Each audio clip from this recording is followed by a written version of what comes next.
Okay, mayong mudto na usab kanatong tanan Luzon, Visayas, Mindanao. Mayong mudto Philippines, mayong mudto world, mayong mudto universe. Ani ana punta mga higala dili nga atong tulumanon sa kahanginan CONA Catechesis on Air ug ako lang gihapon kining inyong ubos nga alagad Reverendo Padre Edwin Academia Acab. Abino adlaw na usab karon unsa na tarong adlaw? Huwebes na, 26 na gyud. Sunod semana na namo madungog ang final decision ni obispo, no? Na decision finale, no? Decision finale o final decision or ultima decision ultima. No, nga moingon na nga Pader Aka, basahon na ni kining amo ato karon nga si Father Missioni, no? Sana si Father Omison, no? Ang amo ang mga assignments. Father Edwin Acab, panginaw bigmayo nga igalpang susadto man ko sa kwan. Sige ra. Wala ra nay problema kay kaming mga pari. Murami og kanabitang mga katubitang mga apostoles ba nga miingon ang ang atong Ginoong Jesucristo pangadto kamo, no? Sa tibuok kalibutan himua sila nga akong mga tinud-an ug tudloi sila ug bunyagi sila sa ngalan sa Amahan, sa Anak ug sa Espiritu Santo. Ayan, no? So muna may among buhaton sa sunod semana hapit na sa 26 na gudron. So kumbate na ni, no? Ugma Biyernes Santo na, Biyernes na wala na laing wala na laing pizza 30 mo abot mangadto na gyud mi sa amo ang bag-ong assignment. So ako ang I don't know, di na ako isulti akong assignment ha. Unya na ako isulti sunod semana sa Abril na gyud kana bitang Lunes human sa kuan. Lunes human sa amo ang assignment. Muna na siya. Okay no? Daghang salamat og ay opo mo ko pa kung kasugod daghang salamat no. So ari kita mga higala sa ato nga CBCP News Balitang Simbahan ni ining kabuntuhon Marso 26 Huwebes. Bishop Socrates Missiona called on Catholic dioceses nationwide to step up support for OFWs affected by the ongoing conflict in the Middle East, urging parishes to pray and strengthen pastoral care. Uy, nanawagan na kini mahigala no si Bishop Socrates Missiona alang mga higala sa tanan nga mga diocese. Ako ba in charge ani higala? Ako in charge ini kini bitaw sa mga parokyano nga kuanon gyud no mga parokyano dai no mga kora paroko please naman no tabangin taon ning atong mga kulo konsultaha pod in taon ng inyong mga parokyano nga tuwa karon sa tunga-tungang sidlakan. Balita ang mga higala gikan sa Vatican matud pa ni Cardinal Pierre Parolin, matud pa niya kung magkaistorya sila ni Presidente Trump, ang iya gikunong isulti mao kini. Hunungan na in taon ang misa. Hunungan na in taon ang gera or end the war. Dili kay end the war, tapusan na. No, dili kay hunungon. End the war as soon as possible. You know, kay ang real danger kuno may higala dili ang gubat karon.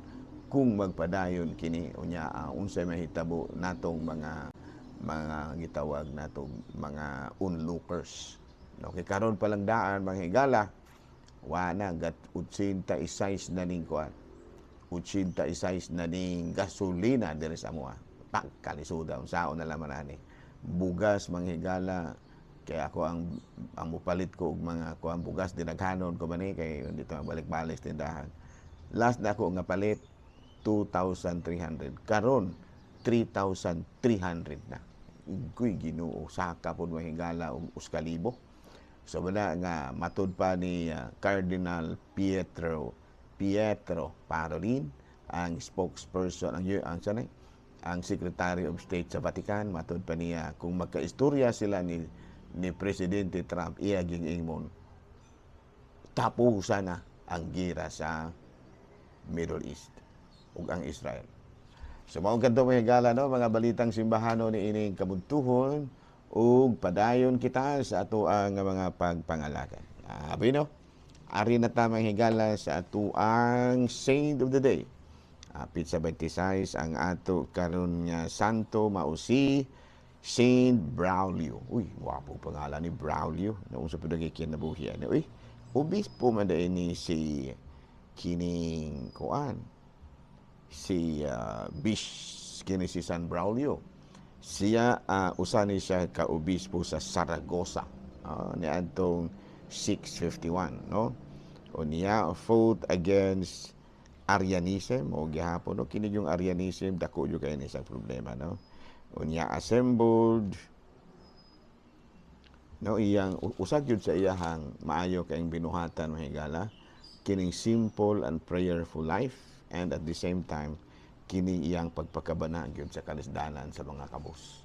Kini si San Braulio. Ayan no, so sama kang San Braulio, sundon gyud nato ang iyahang mga pamaagi sa iyahang kanunayng pagtan-aw sa kaayuhan sa mga kabus. So San Braulio, iampo kami. Okay, no, ara na ta higala sa atong catechism. Sa matong atong catechism kagahapon mga higala sa man to. Abi no, kagahapon ang atong topic mga higala kagahapon after the death of Christ. Karon ari na ta sa lain nga kining kuan. No, lain nga topic. Ang topic kanato karon, what is popular religiosity? Ayan, no, popular religiosity.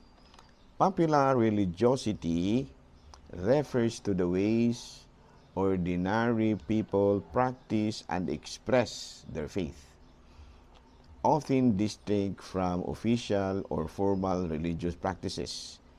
It encompasses a wide range of cultural expressions, rituals, and belief that are deeply intertwined with everybody's life and local traditions. Kining popular ba yan? So ito popular gani, katawhan na siya.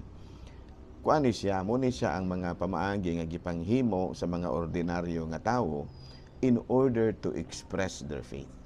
Popular religiosity, no?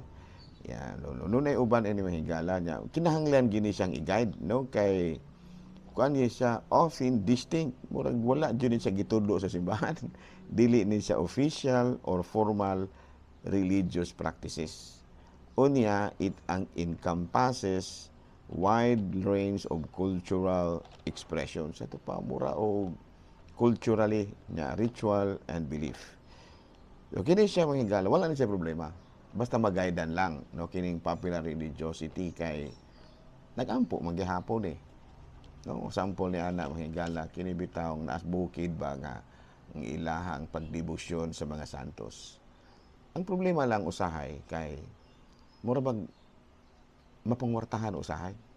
No, kay kini bang maghimo-himo na pud hinuon silang ilang kaugalingong mga kalihukan nga mura ba og ila na hinuong kana bang nahimo in town pod nga murag source of income ang ilahang mga gipanghimo. Mo man kuyaw. Kana bitaw gisudlan siya sa kini sa kalag ni San Vicente, o di ba nasudlan siya ni sa kana bitaw mura bang gisudlan misulod lagi. Misulod ang kaniya misulod sa iyang lawas ang Santo Niño, something like that. Muna nga mag-usob-usob na pud ang iyang tingog. These are popular religiosity, pero sometimes mapaingon kini siya sa kulto. Kanang ila-ila na lang yun ba?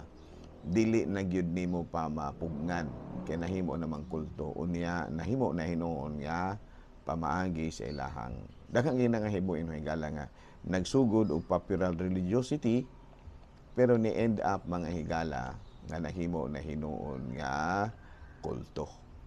O kulto meaning mura ba sukwahi na gyud kayo sa gitudlo sa simbahan.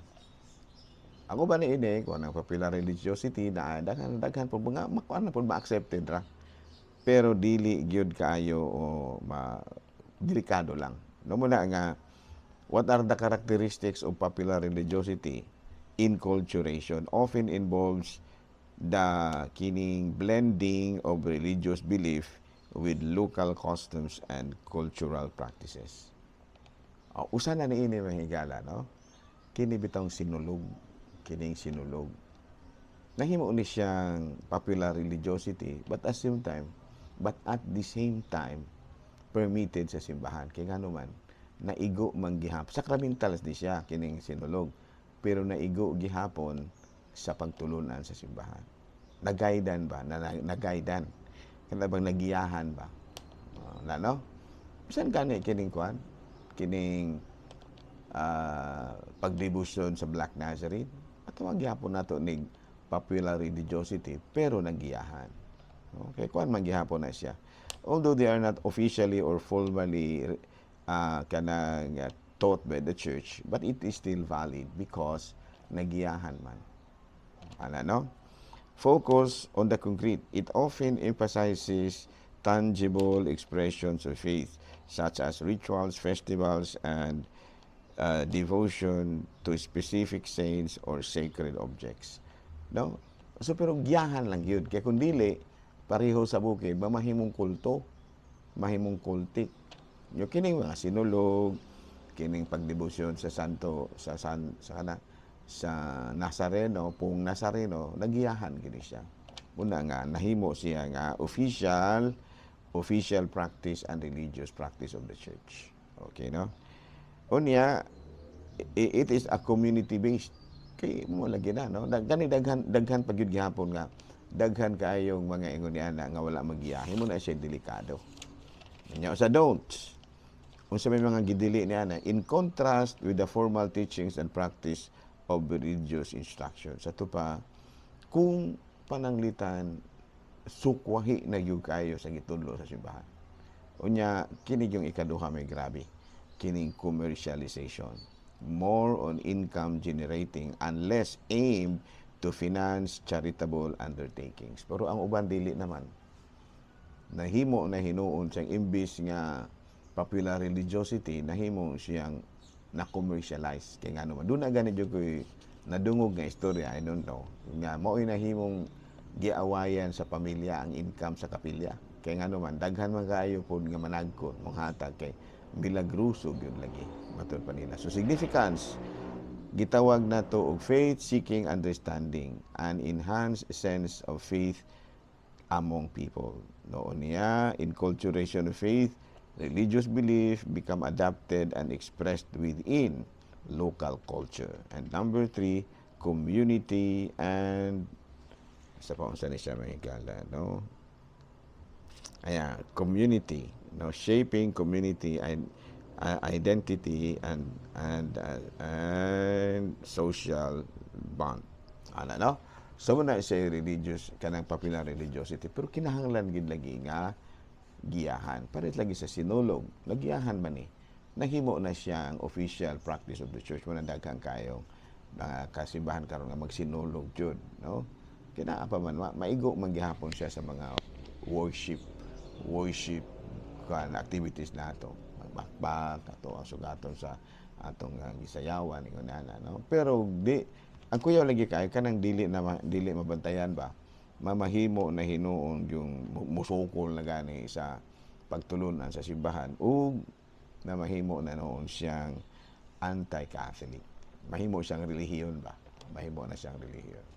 Do gani, mo na balantayan bisan unsang organization start siya sa kanang labi na mga kinibitong daghang kay ng mga ingunian ng mga community, mga kining gitawag na to mga communities ba.